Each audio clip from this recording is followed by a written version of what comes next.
JTV থেকে আমি হুমায়ুন রশিদ জুয়েল। তারাইলে জুলাই পূর্ণ গণজাগরণের সমাজ গঠনের শপথ পাঠ এবং অনুষ্ঠান আলোচনা সভা অনুষ্ঠিত হয়েছে।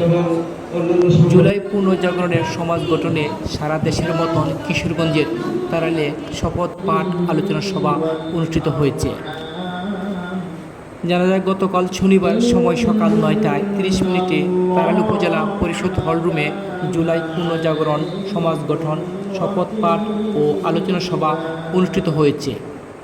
উপজেলা প্রশাসন ও উপজেলা সমাজসেবা কার্যালয়ের আয়োজনে এবং উপজেলা মহিলা বিষয়ক কর্মকর্তার কার্যালয়ের সহযোগিতায় উক্ত শপথ পাঠ ও আলোচনা সভায় উপজেলা সমাজসেবা কর্মকর্তা আলামিনের সঞ্চালনায় সভাপতিত্ব করেন উপজেলা নির্বাহী অফিসার পপি খাতুন।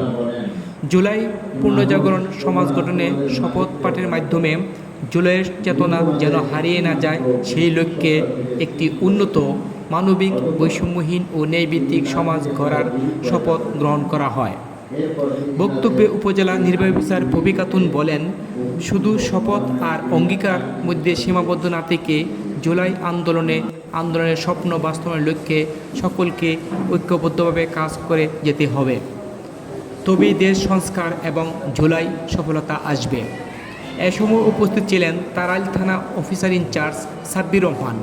তিনি আবেগ আপ্লুত কণ্ঠে বলেন, দেশ সংস্কার করতে হলে প্রথমেই বাংলাদেশ পুলিশ বাহিনীকে সংস্কার করতে হবে এবং রাজনীতিমুক্ত পুলিশ বাহিনী গঠন করতে হবে। তখনই দেশ সন্ত্রাস চাঁদাবাদী জুলাই আন্দোলনের সফলতা আসবে।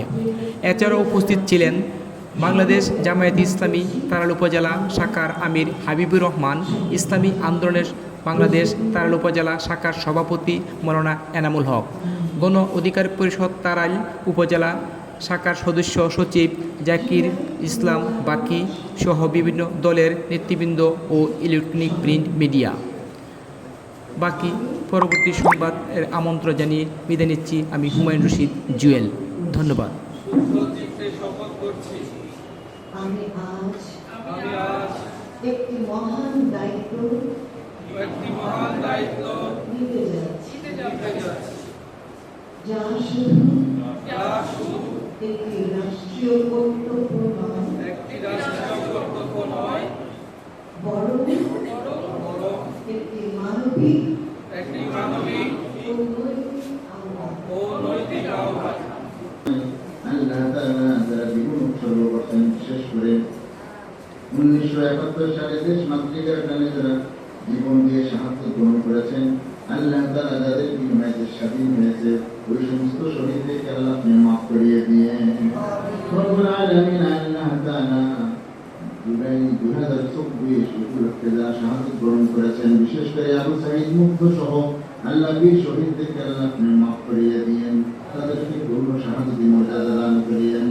আল্লাহ তাআলা আর যারা আহত অবস্থায় প্রতিবন্ধী হয়ে দেশ বিদেশে চিকিৎসা নিচ্ছেন, আল্লাহ হাসপাতালে এখনো থাকছেন, ওই সমস্ত অসুস্থদের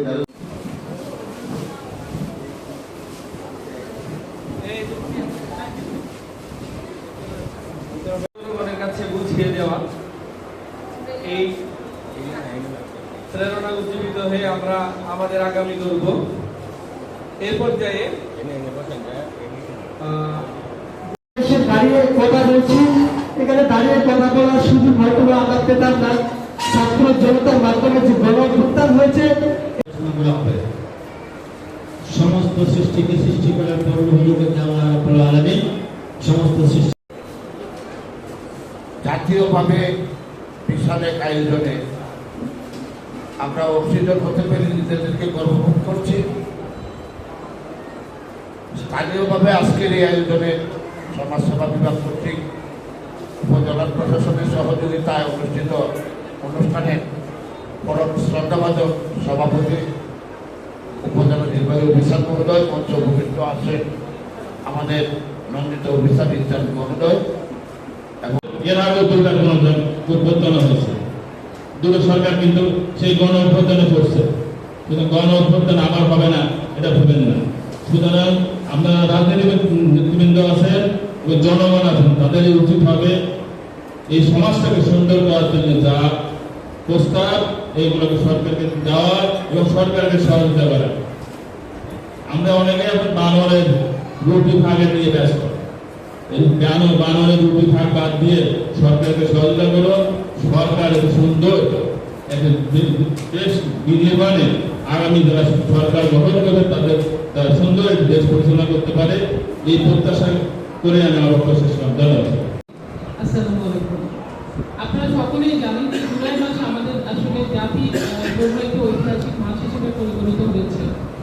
কেননা গত জুলাই মাসে আমরা আসলে আমাদের অনেকগুলো সন্তানকে হারিয়েছি, অনেক মা বোন, অনেক ছাত্র জনতা তারা জীবন দিয়েছে বৈষম্যহীন একটি ন্যায়ভিত্তিক এবং দুর্নীতিমুক্ত এবং শোষণমুক্ত সমাজ বিনির্মাণে। এবং একই সাথে আপনারা দেখবেন যে আবার পরবর্তী এই বছরের জুলাই, গত 21শে জুলাই আমরা Uttara milestone school and college, সেখানে আমরা কোমলমতি প্রায় আমরা 33 জন বাচ্চাকে এবং শিক্ষক শিক্ষিকা সহ প্রায় 33টা অভিযুক্ত মানুষকে হারিয়েছি। তা আমার মনে হয় যে এই জুলাই মাসটা আমাদের জন্য খুবই শোকাবহ এবং আসলে আমাদের জাতির জীবনে স্মরণীয় হয়ে থাকবে।